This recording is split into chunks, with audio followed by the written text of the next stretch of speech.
একটা বহু পুরনো বই আছে, নানা আঁকিবুকি। বইটি প্রচলিত ভাষায় লেখা হয়নি, এর লেখা কেউ বোঝেও না। বইটির নাম ভয়নিচ ম্যানুস্ক্রিপ্ট। প্রায় 500 বছরেও এই বইটিতে কি লেখা হয়েছে তা কেউ বুঝতে পারেনি।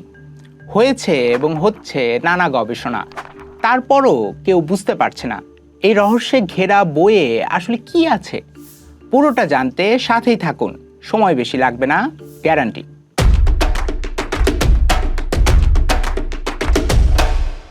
রহস্যের শুরুতে যাওয়া যাক। ভয়নিচ ম্যানুস্ক্রিপ্ট পাওয়া গিয়েছিল 1912 সালে। ওই বছর দুষ্প্রাপ্য বই খুঁজে বেড়ানো উইলফ্রিড ভয়নিচ বইটির খোঁজ পান।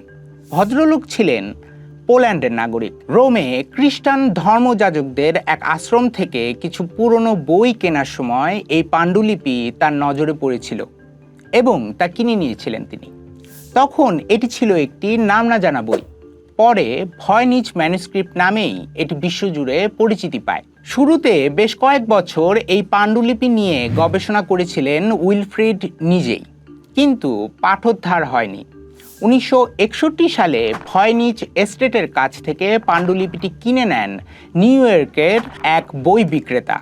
পরে 1969 সালে তিনি বইটি যুক্তরাষ্ট্রের ইয়েল ইউনিভার্সিটির লাইব্রেরিতে দান করেন। সেই থেকে বইটি সেখানেই আছে এবং দিন দিন রহস্য গভীর থেকে গভীরতর হচ্ছে। শোনা যায় প্রখ্যাত গণিতবিদ ও কম্পিউটার বিজ্ঞানী অ্যালান টুরিং থেকে শুরু করে FBI, CIA ও NSA এর মতো গোয়েন্দা সংস্থাগুলো ভয়নিচ ম্যানুস্ক্রিপ্ট নেড়ে চেড়ে দেখেছে। দ্বিতীয় বিশ্বযুদ্ধ ও স্নায়ুযুদ্ধের সময়কার কোড ব্রেকাররাও বইটি নিয়ে কাজ করেছেন বছরের পর বছর, কিন্তু কেউ বুঝতে পারেননি একটুও। বলা হয় কয়েকশো বছর ধরেই এই বই বা পাণ্ডুলিপি বোঝার চেষ্টা করা হচ্ছে, কিন্তু কোনো চেষ্টাই সফল হয়নি। তবে অনেকেই নানা থিওরি দিয়েছেন। কোনোটায় বলা হয়েছে এটি নাকি স্নায়ুযুদ্ধকালে সাবেক সোভিয়েত ইউনিয়নের তৈরি কমিউনিস্ট প্রোপাগান্ডা।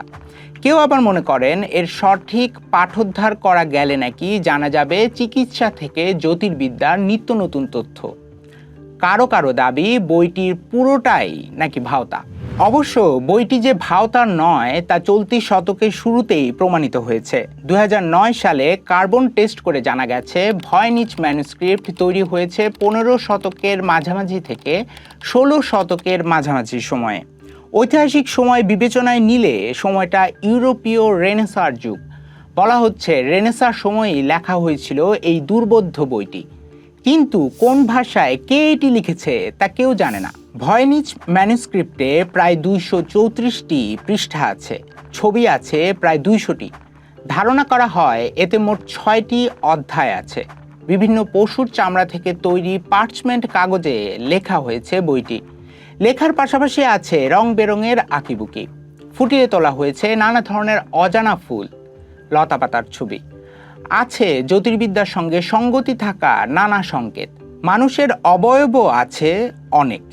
বিশ্লেষকদের ধারণা এই বইয়ে উদ্ভিদবিদ্যা, জ্যোতির্বিদ্যা, জ্যোতিষবিদ্যা, জীববিজ্ঞান, ওষুধ শিল্প ও মহাবিশ্বের সৃষ্টি তত্ত্ব সম্পর্কিত নানা কথা বলা হয়েছে। এছাড়া নকশা করা অনেক লেখা সংবলিত একটি অংশও রয়েছে। মজার বিষয় হলো এইসব ধারণাই স্রেফ অনুমানের ওপর দাঁড়িয়ে, কেউই এগুলো যুক্তিসহ ব্যাখ্যা করতে পারেনি। 2019 সালে ইউনিভার্সিটি অব ব্রিস্টলের এক গবেষক দাবি করে বসেন যে তিনি ভয়নিচ ম্যানুস্ক্রিপ্টের পাঠোদ্ধার করতে পেরেছেন। ফলে হইচই পড়ে যায় পুরো বিশ্বে। ওই গবেষকের দাবি ছিল প্রোটো রোমান্স নামের একটি হারিয়ে যাওয়া ভাষায় বইটি লেখা হয়েছে। লাতিন, ইতালি ও স্প্যানিশ ভাষার সংমিশ্রণে তৈরি একটি বিশেষ পদ্ধতিতে লেখা হয়েছে বইটি।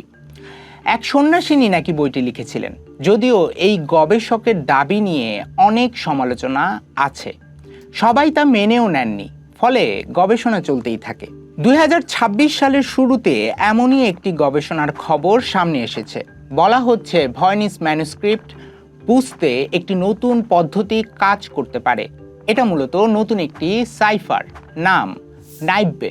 গবেষকরা বলছেন ভয়নিচ ম্যানুস্ক্রিপ্ট নানা ধরনের সংকেতে লেখা। সেই সংকেত বা ধাঁধার পাঠোদ্ধার করতেই কাজে দিতে পারে নাইব্বে। যদিও এই প্রক্রিয়াটি পুরোপুরি সফল হবে কিনা তা এখনো স্পষ্ট নয়, তবে আশা করা হচ্ছে যে সফল হতেও পারে। মধ্যযুগে লেখা ভয়নিচ ম্যানুস্ক্রিপ্টে ৩৮,০০০-এরও বেশি শব্দ আছে বলে ধারণা করা হয়। ১০০ বছরেরও বেশি সময় ধরে এই বইয়ের অর্থ বোঝার চেষ্টা চলছে।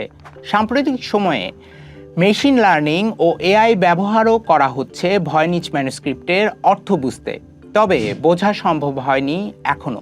কি আছে তাহলে এই রহস্যময় বইয়ে? মানুষ কি বুঝতে পারবে কখনো? আপাতত এগুলো শুধু প্রশ্ন হয়েই থাকছে। প্রশ্ন তো সহজই, উত্তর নিয়েই যত গ্যাঞ্জাম। এখন এই বইটি পড়ার জন্য মানুষের আরও কত বছর অপেক্ষা করতে হবে কে জানে। এমন অদ্ভুত, কিম্ভূত বা খানিকটা অবিশ্বাস্য ঘটনা নিয়ে জানতে দেখতে থাকুন অডকাস্ট। অপেক্ষা করতে পারেন আগামী পর্বের জন্য। আর হ্যাঁ, আপনার জীবনের মূল্যবান কয়েক মিনিট সময়ের জন্য অনেক ধন্যবাদ।